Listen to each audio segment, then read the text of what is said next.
Hello दोस्तों, तो चलिए तैयार हो जाइए संधि के लिए। मैंने पिछली वीडियो में आपको संधि की पूरी डेफिनेशन और उसके कितने प्रकार होते हैं उनके बारे में डिस्कस किया था, लेकिन जो स्वर संधि है उसके बारे में हमने बात की थी। उसमें भी संधि के आपको पता होगा कि कितने पार्ट होते हैं। जैसे मैं आपको एक बार और दोबारा से रिवाइज कर लेते हैं। संधि का अर्थ होता है मिलाना। जब दो वर्णों के मेल से उनकी ध्वनियों में विकार उत्पन्न होता है तो उसे संधि कहते हैं। ये हम पढ़ चुके हैं। संधि के प्रकार कितने होते हैं? स्वर संधि, व्यंजन संधि और विसर्ग संधि। यहाँ तक कोई डाउट नहीं है, सभी को पता है। स्वर संधि दोस्तों पता है, स्वर और स्वर से जब मिलाप होता है तो जिससे जो विकार उत्पन्न होता है उसे हम स्वर संधि कहते हैं। यहाँ तक भी हमारा हो चुका था। उसके बाद जो यण संधि थी और दीर्घ और हम बात कर चुके थे। स्वर संधि के जो प्रकार होते हैं 5, उनमें से हमने दीर्घ और अयाधि को छोड़कर, अयाधि और यण संधि को छोड़कर हमने बात की थी वृद्धि और गुण संधि की। ठीक है, और मुझे लगता है पिछली वीडियो में जैसे मैंने आपको समझाया था, आई होप आपको अच्छे से समझ आई होगी और बिल्कुल ट्रिक के साथ आपको क्लियर किया था। लेकिन आज हम बात करेंगे यण संधि की। ठीक है दोस्तों, कौन सी संधि की बात करेंगे? यण संधि की। बस आपसे एक ही रिक्वेस्ट है, सिर्फ मैंने यण संधि को इसमें लिया है। वीडियो को पूरा देखें, समझें और आप कोशिश करें कि आपको वो समझ आए। बार बार जितनी प्रैक्टिस करेंगे हम उतनी ही संधि हमारी क्लियर होती जाती है। तो चलिए संधि, जो यण संधि है उसके बारे में बात करते हैं। यण संधि में ई उ री अगर प्रथम वर्ण के प्रथम अक्षर के लास्ट में अगर ये आते हैं और सेकंड के प्रथम में अ आ उ ए ऐ आता है तो यहाँ पर जो बदलाव होगा दोस्तों, या तो ये होगा या व होगा या फिर र होगा। ठीक है, बीच में जो विकार उत्पन्न होगा ना उसका जो चेंज होगा उसमें य व र मिलेगा आपको। अगर कहीं पर भी य मिल जाए या यू, ये य या यू, ये यई, व वा वी वई, र रा और री, यानी कि बीच में आपको क्या मिलना चाहिए? य व और र। अगर आपको आधे अक्षर ये मिल जाते हैं कहीं भी तो आप बिल्कुल आंख बंद करके आप य व र को देखते ही आप लगा सकते हैं कि ये यण संधि है और उसका आप संधि विच्छेद भी आसानी से मिल जाएगा, आपको कर सकते हो।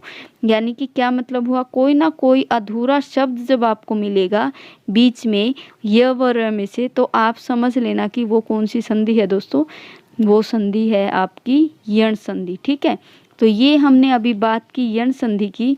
और इसके अलावा मैं आपको एक और बात बता देती हूँ कि जहाँ पर ई या बड़ी ई हो, ई और बड़ी ई के आगे अ आ या उ या कुछ भी आ जाए इनमें से तो उसका बन जाता है दोस्तों य। क्या बन जाता है? य। और अगर इनमें से अगर आपका आ जाए उ, सबसे पहले उ या उ आ जाए, यानी कि प्रथम शब्द के लास्ट में उ आ जाए और उसके बाद में कोई भी भिन्न स्वर का मतलब है कोई अलग से आ जाए, अ आ ई उ, इनमें से आ जाए तो वो बन जाएगा दोस्तों आपका व। ठीक है, और ऐसे ही री शब्द आ जाए प्रथम में और बाद में कोई भिन्न स्वर आ जाए, री से अलग कोई स्वर आ जाए तो उसका बन जाएगा आपका दोस्तों र। य व र, मतलब आपको सिर्फ याद रखना है य व र, जहाँ पर भी आपको मिल जाए वो क्या हो जाएगा? आपकी यण संधि हो जाएगी। आप एग्जाम्पल देख लीजिए, एग्जाम्पल से आपको बिल्कुल क्लियर हो जाएगा। जैसे कि यहाँ पे लिखा है पित्रादेश। क्या लिखा है? पित्रादेश, पितृ प्लस आदेश। अब यहाँ पे देखिए त र, यहाँ पे आधा र आया, री आया, मतलब कि री आया यहाँ पे री। अभी हमने क्या बताया था कि अगर प्रथम शब्द के बाद में अगर आ जाए री और उसके बाद अ आ ई कुछ भी अगर आ जाता है तो उसका हम बना देते हैं दोस्तों र। क्या बना देते हैं? र, यानी कि पितृ आदेश। जैसे यहाँ पे हम संधि विच्छेद करेंगे पितृ प्लस आदेश तो पित्रादेश, र बनेगा या फिर रा बनेगा या फिर री बनेगा, इन्हीं में से बनना है अगर री आता है यहाँ पे लास्ट में। ठीक है, आपको देखते ही अगर मतलब विकार जो उत्पन्न होता है ना वो उसमें मिलेगा आपको य र और व, इनमें से अगर कोई भी मिलता है दोस्तों वो आपका क्या हो जाता है? आपका वो मिल जाता है यण संधि में, ठीक है। नेक्स्ट है प्रत्युपकार। आप देखिए यहाँ पे गौर कीजिएगा, प्रति प्रति क्या यहाँ पे क्या आया, ई है ना, ई आया। मैंने बताया था ई आ जाए या बड़ी ई आ जाए और इसके बाद अगर भिन्न स्वर आ जाए यानी कि ऊ या ऊ कुछ भी आ जाए, ऊ ए आई जो भी आता है तो उसका बन जाता है दोस्तों, क्या बन जाता है, व य प्रत्युपकार, य बन गया ये, यहाँ पे भी ये प्रत्युपकार क्या बन जाएगा, प्रत्युपकार। नेक्स्ट है व्याख्यान, वी ई प्लस आ, ई प्लस आ, तो इसमें से भी क्या बन जाएगा, ई प्लस आ में बन जाएगा व्याख्यान, वी प्लस आख्यान, व्याख्यान मतलब ये या ये यही, यही बताया था मैंने कि आपको देखना है कि जहाँ पर भी अगर संधि विच्छेद आता है तो आपको क्या ध्यान रखना है, संधि विच्छेद आता है तो आपको ई या फिर ई बन जाएगा या फिर ऊ बन जाएगा यहाँ पे, या फिर री बनेगा इनमें से, इधर वालों में, और उस साइड बनेगा आ ई ऊ ए आई इनमें से, ठीक है। आपको ये ध्यान रखना है, वी ई बना प्लस आ, ई प्लस आ से जो बनेगा या बन जाएगा दोस्तों वो, ठीक है। व्याख्यान, व्याख्यान बोल देंगे अब इसको हम। अति प्लस आवश्यक क्या बना यहाँ पे, अति, देखिए अत्या, अत्या आधा क्या है इसमें, आधा त य है, त है और फिर है अति प्लस आवश्यक, मतलब कि अति, अति यहाँ पे ई आया और यहाँ पे आ आया तो क्या बन गया, या, ये देखिए या। अत्यंत, अति प्लस अति ई प्लस अ क्या बना, अत्यंत। आपको बीच में देखना, बीच में ध्यान रखना, आपको या तो य मिलेगा, य मिलेगा, य मिलेगा, य मिलेगा, र मिलेगा या फिर आपको व मिलेगा। व के भी एग्जाम्पल यहाँ पे नहीं है, कोई बात नहीं, मैं आपको व के एग्जाम्पल भी आपको दिखा देती हूँ। जैसे व्याख्यान हम लिखते हैं, ये रहा व्याख्यान, यहाँ पे व वी है यहाँ पे, ठीक है।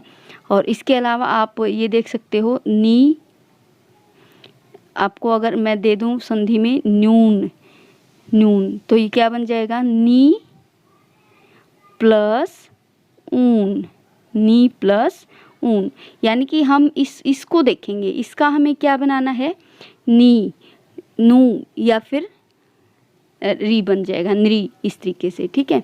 तो यही ध्यान रखना होता है हमें। जैसे मैं आपको काफ़ी सारे एग्जाम्पल बता सकती हूँ, आपको अगर ध्यान हो, देखो आपको अगर मैं बोलूँ अध्यापक लिखिए दोस्तों, अध्यापक, अध्यापक आप कैसे बनाएंगे, अध्यापक का आपको अगर संधि मतलब संधि विच्छेद बनाना है तो आप कैसे बनाएंगे, अध्य या आया ना बीच में तो क्या, अध्यापक तो क्या बन जाएगा, अधि प्लस आपक, अध्यापक। तो ये ई जो है ना, ई प्लस आ, ये क्या बन गया, या, अध्यापक, ठीक है। ऐसे ही अगर हम दूसरे एग्जाम्पल की बात करें, जैसे मैंने लिखा मात्रानंद, मात्रानंद लिख दिया हमने, मातृ, रे है ना दोस्तों, हमें क्या याद रखना है, मातृ, री, री आ गया, री के साथ हमें आगे भिन्न स्वर देखना है, री, मातृ, आ की मात्रा लगी है, मातृ प्लस आनंद यानी कि मात्रानंद, तो यहाँ पे री प्लस आ क्या बन गया, रा, मात्रानंद, ठीक है। ऐसे ही हम पितृआदेश या पित्रादेश भी बोल सकते हैं, या फिर अन्वेषण ले लेते हैं, अन्वेषण, अन्वेषण है दोस्तों, अन्वेषण में आप ध्यान दीजिएगा, अन्वेषण, अब यहाँ पे क्या है, वह है ना, तो वह में क्या देखेंगे, वह, अच्छा एक चीज़ और आपका डाउट बिल्कुल क्लियर हो जाएगा अगर मैं आपको बताऊं तो आप बिल्कुल मतलब निसंकोच आप देख सकते हैं इस एग्जाम्पल को। आपको ये पता होना चाहिए कि ये किससे बनता है, वह किससे बनता है और र किससे बनता है। जैसे अगर आपको जैसे यहाँ पर ई या बड़ी ई ये मिल जाए और उसके बाद भिन्न स्वर मिल जाए, आपको कोई भी भिन्न स्वर मिल जाए तो उसका दोस्तों ये भिन्न स्वर में से, भिन्न स्वर का क्या मतलब है, अ आ इ ई, ई नहीं मिलना चाहिए, क्योंकि ई तो सेम हो जाएगा। भिन्न स्वर आ मिल जाए, ऊ मिल जाए, ए आई मिल जाए, ओ औ मिल जाए। इस तरीके से आपको जब भिन्न स्वर मिलेंगे तो उसका ये बन जाएगा। देखिए, ई या ई के बाद कोई भी भिन्न स्वर आता है तो उसका बन जाता है दोस्तों य। ध्यान रखना है। अब इसी के बाद क्लियर होंगे सारे डाउट। अगर आपको इसके अलावा ऊ या बड़ा ऊ के साथ कोई भी भिन्न स्वर मिल जाए तो आपका वो बन जाएगा दोस्तों व। और अगर री के साथ आपको कोई भी भिन्न स्वर मिल जाता है तो वो बन जाएगा र। अब आप देखिए, आपके एग्जाम्पल सारे जो भी मैं आपको यहाँ पे दिखाऊंगी आप बिल्कुल फटाफट पहचान जाएंगे। जैसे मैंने यहाँ पे लिखा व्यंजन, क्या लिखा मैंने?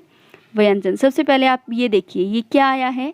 ये आया है ना दोस्तों, ये आया है। तो अब हमें ये समझना है कि ये किससे बना था? हमारा ई और ई से बना था ना, मतलब कि सबसे आगे हमारा ई और ई होना चाहिए। तो हम यहाँ पे वी छोटा लिख देंगे, वी प्लस क्या बन जाएगा?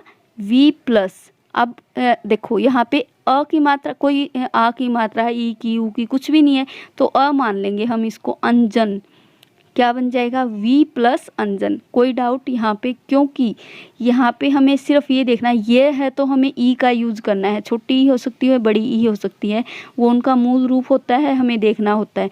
ऐसे ही मैं अगर आपको दूँ यहाँ पे प्रत्यय, अगर मैंने यहाँ पे लिख दिया प्रत्यय, ध्यान दीजिएगा दोस्तों, प्रत्यय। अब यहाँ पे ये आया तो हमें पता है कि ई और ई आएगा जब आगे, और उसके बाद भिन्न स्वर आएगा। भिन्न स्वर का हमें यहाँ पे पता लगेगा। अगर आ होगा तो हम एज इट इज आ रख देंगे, अगर अ है तो अ रख देंगे। अब प्रति, प्रति, ठीक है, प्रति प्लस अ है, ये अ और ये प्रति प्लस अ, ई प्लस अ, ये होता है। ये के उदाहरण आपको मिल गए। अब हम बात करते हैं दोस्तों व की। आपको सारे डाउट क्लियर हो जाएंगे। व की और बात कर लेते हैं। जैसे कि अगर आपको मैं दे दूं न्यून, ये न्यून है। उसके बाद आपका अन्वय है, अन्वय, ठीक है। अन्वय के बाद आपका अन्वेषण है। तीनों एग्जाम्पल को देखिए दोस्तों, इसमें क्या आया? य। तो हम क्या लिखेंगे? नी प्लस, क्यों आया ये? क्योंकि यहाँ पे ये है तो हमें ई का यूज करना पड़ेगा। नी प्लस ऊन, ऊन बड़े ऊ की मात्रा लगी है दोस्तों, ध्यान दीजिएगा। अन्वय, अन्वय का मतलब अब देखिए, अन्वय है तो वो आया, अब हम ऊ लगाएंगे। अनु प्लस क्या बन जाएगा? अनु प्लस आई, क्योंकि हाँ यहाँ पे कुछ है ही नहीं, अ है, अनु प्लस आई, ठीक है। अन्वेषण, अनु प्लस एषण, अनु प्लस एषण। अगर यहाँ पे दो मात्रा होती तो हम दो लगा देते। बिल्कुल भी डाउट नहीं है दोस्तों। यहाँ जहाँ पर आपको री का मैंने आपको पहले बता दिया था, एक बार और बता देती हूँ अगर डाउट है तो। जैसे मैं लिखूँ यहाँ पर पित्रादेश, पित्रादेश यहाँ पे था ही। पितृ, अगर यहाँ पे देखिए री आया है तो हम यहाँ पे री लगा देंगे प्लस आदेश। दोस्तों अगर आपको वीडियो पसंद आई तो प्लीज़ वीडियो को ज़्यादा से ज़्यादा लाइक करें। बिल्कुल इजी वे में एक एक चीज़ आपको मैंने क्लियर की है। आप प्लीज़, अगर आप चैनल पर फर्स्ट टाइम विजिट कर रहे हैं तो चैनल को सब्सक्राइब कर लें और साथ में बेल आइकन को प्रेस ज़रूर करें। और नई नई वीडियोज़ और अच्छी इंटरेस्टिंग वीडियोज़ पाने के लिए मेरे चैनल को सब्सक्राइब करें। और वीडियो अगर पसंद आए तो दोस्तों ज़्यादा से ज़्यादा शेयर करें, साथ में बेल आइकन को प्रेस करें ताकि सभी वीडियोज़ की नोटिफिकेशन आपको मिलती रहे। धन्यवाद दोस्तों, खुश रहें, सुरक्षित रहें।